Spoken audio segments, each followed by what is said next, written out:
Have you ever thought about what makes Britney Spears' Toxic such a timeless pop classic? Is it that irresistible string hook? Maybe it's the clever lyrics which liken a new romantic partner to an intoxicating drug. Or is it the brilliant use of instrumentation that pulls influences from Bollywood music, surf rock, electronic music, and the blues into a cohesive whole? Well, it's all of those things. But what about the song's chords? Have you ever noticed how unique this song's chords are? Or how the vocal melody interacts with them to create some really colourful harmonies? In this video, we're going to take a deep dive into Toxic's chords. We'll cover dominant chords, secondary dominant chords, tritone substitutions, Dorian modes, and the blues scale. And don't worry if you have no idea what any of those things are, because I'll introduce them in detail with plenty of visual and audio examples. We'll also get into what the vocal melody adds to these chords, and how to play these chords on the guitar. Alright, let's get into it. So these are the two chord progressions used in the song and the sections where they occur. Now the chords in this song are quite complex for a pop song, and there are a couple of layers involved in understanding what is going on here, so bear with me. First, we need to understand what dominant chords are and how they work. So this song is in the key of C minor, but let's have a look at its parallel major key, C major, for a moment. In major keys, chord 5 is major. The major third interval between the G and B creates this major sound, as opposed to the minor sound created by the minor third interval between the G and B flat in a minor chord. Now in the major chord, notice that this major third is a B, which sits one semitone below our tonic note in our C major scale. This note is called the leading note because it leads us straight to that tonic C. It's almost like it's reaching for that stable tonic note. So in this chord 5, it has the effect of pulling us toward that chord 1. That's where our ears want it to go.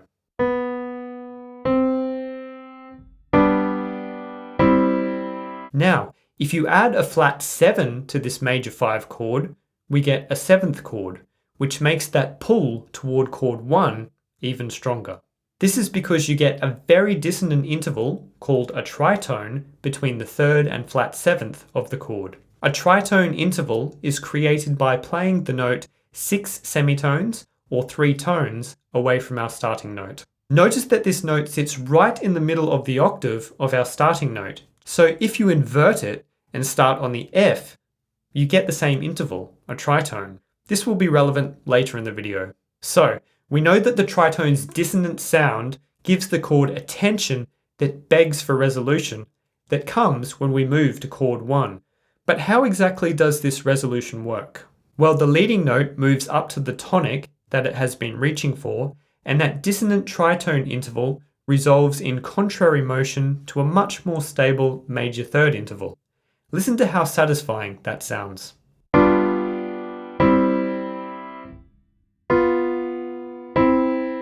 So that's the dominant 7th chord. Now, let's go back to our minor key. You may have realized that the natural minor scale does not have a leading note.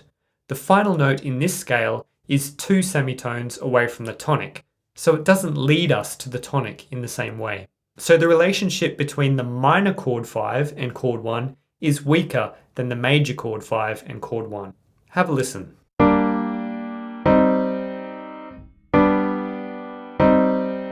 Therefore, composers and songwriters will often use major chord 5s when working in minor keys to achieve stronger 5-1 cadences. We can think of this raised 7th as being derived from the harmonic minor scale. But another simple way of framing it is to think of the major chord 5 in C minor as a borrowed chord from the parallel major key, C major. We're simply pulling something that works in major keys over into our minor key. But I think where it comes from is not as important as understanding why it works, and that's simply down to stronger cadences, or better tension and release, if you will. Okay, so the first progression in Toxic is quite straightforward. It's just chord 1, flat 3, and that major chord 5. The second progression, however, is where things get a bit complex.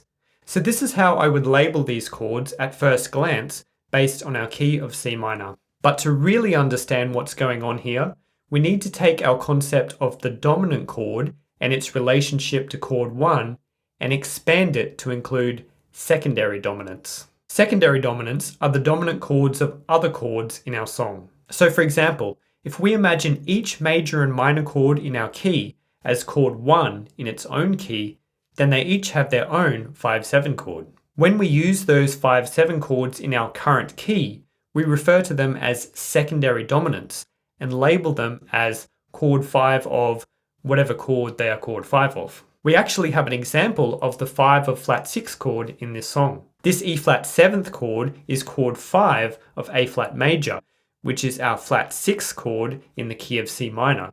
So we label it as 5 of flat 6. But we still have to account for these other strange chords that don't belong in the key of C minor. To understand what is going on here, we have to go a layer deeper to the core chord progression that is the foundation of this chorus. And that core chord progression is a series of secondary dominants. What do I mean by a series of secondary dominants? Well, several secondary dominants in a row, one after the other. So if we work backwards from C minor, the dominant chord of C minor is obviously G7. But then we can keep going. So the dominant chord of G is D7th. We then extend the pattern one more time. So the dominant of D is A7th. So each chord is the dominant of the chord that comes after it. We're basically making our way around the circle of fifths. Now the final layer to this puzzle is tritone substitutions.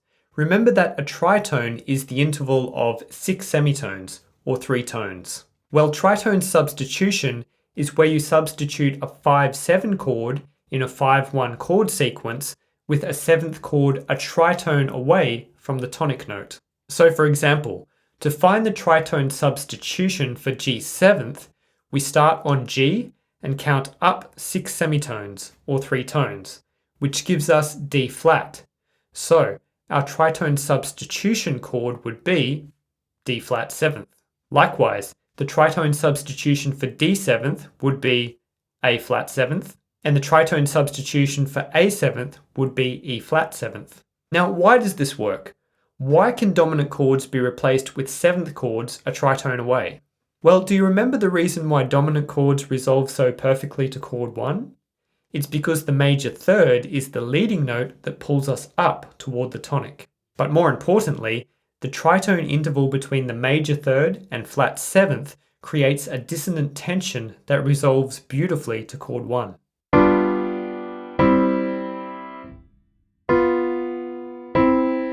In this case, the major third and flat 7th notes are the B and F in the G7th chord. We'll look at the third and flat 7th in the tritone substitution chord. We have F and C flat. But remember, C flat is just another name for B. So it's exactly the same notes as the G7th chord, just inverted. And because these notes are equal distance away from each other, when you invert them, the interval remains the same. So not only do we get the exact same tritone resolving to chord 1 in both chords, but that tritone is between the third and flat 7th in both chords. In addition, notice that the 1st and 5th of the tritone substitution chord fall just one semitone to land on the 1st and 5th of chord 1. It's a case of perfect voice leading. Look at how tight that is. There's no leaps. Everything just shifts together like a perfectly constructed system of gears. Now listen to the similarity between 5/7 to 1 and the tritone substitution of 5 to 1.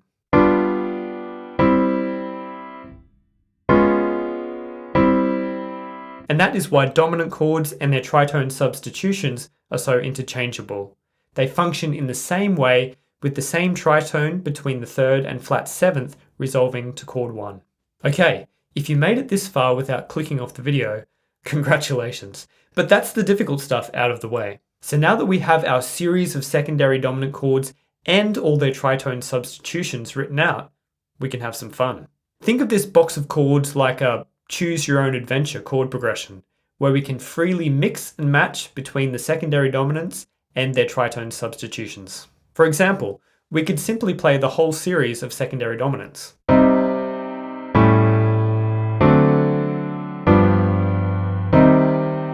Or the whole series of tritone substitutions.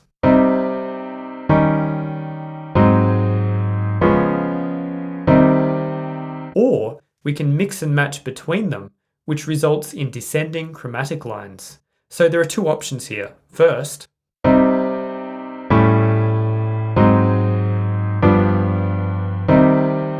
and second, the option Toxic uses.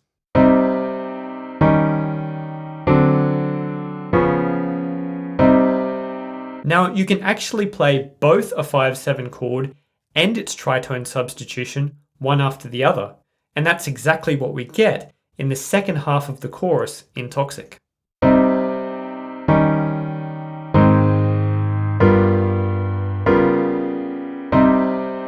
It's a very cool chord progression.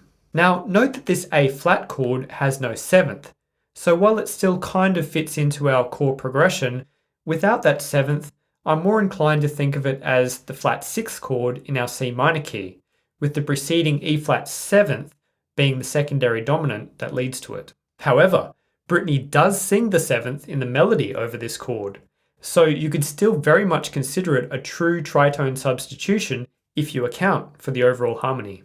Now, a few more details about these chords. First, for the guitarists out there, these 7th chords are played using this shape, so we leave out the 5th and double the tonic.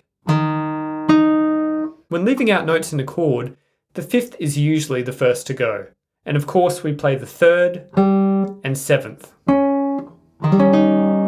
We also have quite a spicy chord at the end of the progression, the 7♯9 chord. This chord is commonly referred to as the Hendrix chord because Jimi Hendrix used it a fair bit in his songs. Think of the verses of Purple Haze, for example.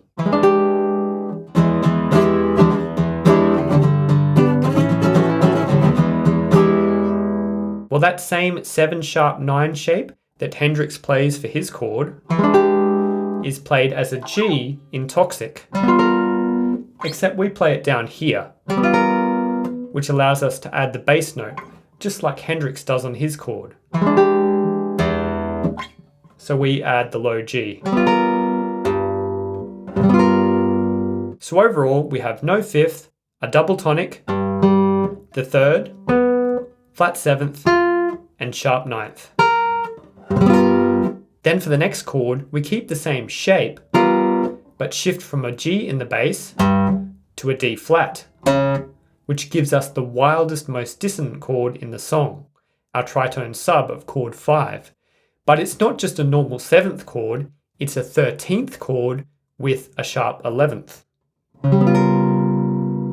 Now, there aren't enough strings on the guitar for us to play all these notes, so we play the tonic, the 3rd, flat 7th, sharp 11th, and 13th. So we're omitting the 5th and the 9th. And there are actually two different tritones in this chord. So we have the interval between the F and C flat, which is the same tritone as the G7 chord, but the notes are inverted. And the interval between the D flat and G. Listen to that. Certainly not the kind of chord most people would expect to encounter in a Britney Spears song. And last but not least, let's have a look at what the melodies add to these chords. Let's start with the hook melody. So against our C minor chord, the F sharp gives us a sharp 11th, which is very dissonant because it's a tritone away from our tonic, C, and a minor second or semitone away from our 5th, G. So it adds quite a lot of dissonance to the chord. Then the second note, D, gives us a 9th. Then the last two notes fit nicely into our chord as the 3rd and tonic. Now, how do we make sense of this super dissonant F sharp here? Well, I like to think of this hook melody as coming from the C Dorian sharp 4 mode. So what is the C Dorian sharp 4 mode? Well, here are the modes beginning on the tonic C. You get these modes of C by treating C in these keys as the tonic, or first note. So we've identified this song as being in C minor, also known as the Aeolian mode. Well, here's the Dorian mode, which we can think of as starting on the 2nd degree of the B flat major scale. Now, if we sharpen the 4th degree, we get the Dorian sharp 4 mode. We can also think of this mode as being derived from the G harmonic minor scale, if you treat the C in that scale as the tonic. And you can see that this Dorian sharp 4 mode has all the notes of the hook, including the notes in the C minor chord. The Dorian sharp 4 mode is commonly used in the music of many countries outside the West, including India, which is where this hook was pulled from. To the Western ear, it evokes an enchanting, exotic feeling, so it's perfect for the subject matter of this song. You can also hear this Dorian sharp 4 mode in the vocal melody during the instrumental interlude.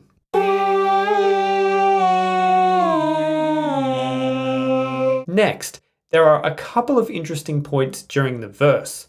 The first comes on the E flat chord, where we get a 6th and major 7th resolving to a 5th on the lines, "It's dangerous" and "You're dangerous." It's dangerous. Then the next chord is a G major chord, but look at the melody. Instead of singing a major third, Britney sings a minor third.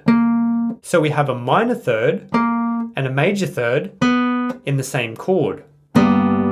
What's going on here? Well, instead of thinking of this minor third as a flat 3, we can instead think of it as a sharp 2, also commonly known as a sharp 9. That's right, we're actually getting our first glimpse of the Hendrix chord here, the 7 sharp 9. I'm loving it. And even though we don't hear the flat 7 here, it's the 7 sharp 9 chord that's being implied. Now listen to the melody played over the C minor chord in the pre-chorus. We begin with the 5th, then the 6th, the flat 7th, and finally the 11th. All together. Na, na, na, na, na, na. Now the flat 7th and the 11th add some nice colours to this section, but what interests me the most is the 6th, because it adds a real Dorian flavour to this whole section. I'll show you how this works in our box of C tonic modes. So if we circle all our melody notes and our underlying C minor chord, which also gives us C and E flat, we're left with the C Dorian mode. We can't be using the Aeolian mode, also known as C natural minor, because that mode uses an A flat instead of an A natural. So here's the much more common Aeolian sound. Now listen to the Dorian sound that A natural gives us. You'll know this Dorian sound from melodies like Scarborough Fair.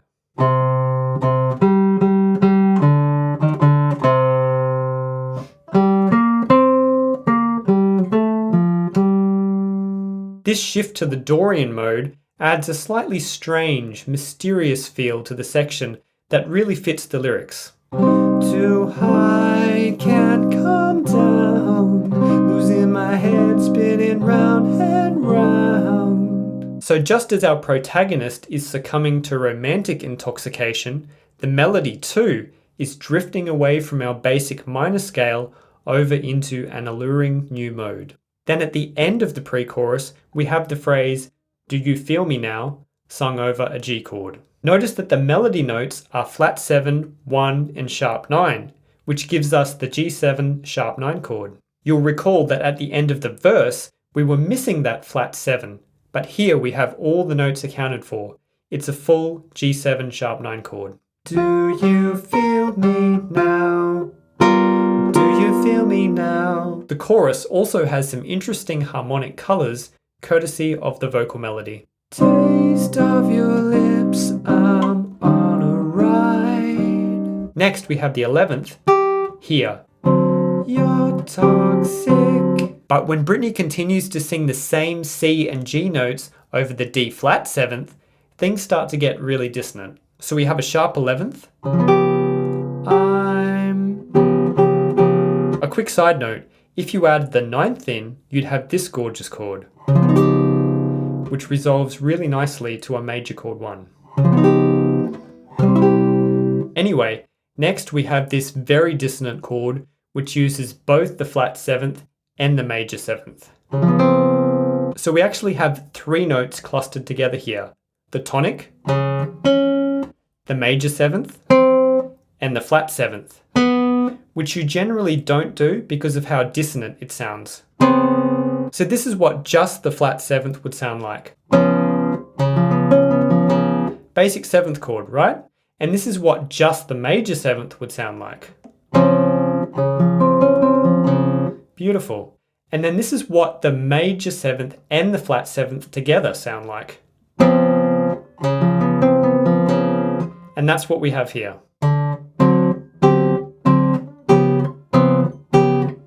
And finally, listen to how bluesy this last part sounds. I'm addicted to you, don't you know that you're toxic? The reason for this bluesy feel is that the melody is based on the C minor blues scale.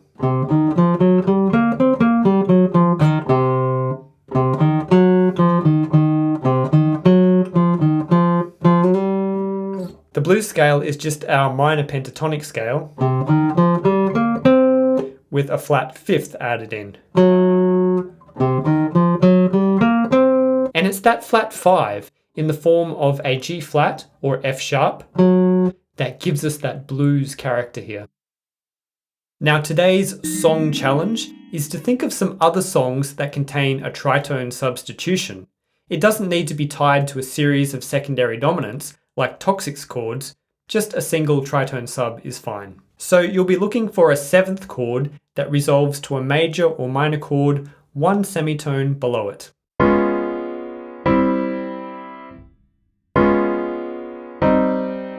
So in C major, you might get something like this.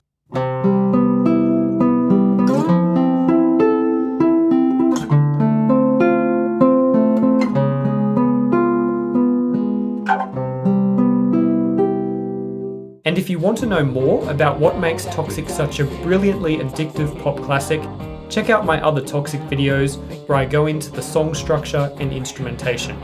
And remember, like and subscribe if you got something out of this video.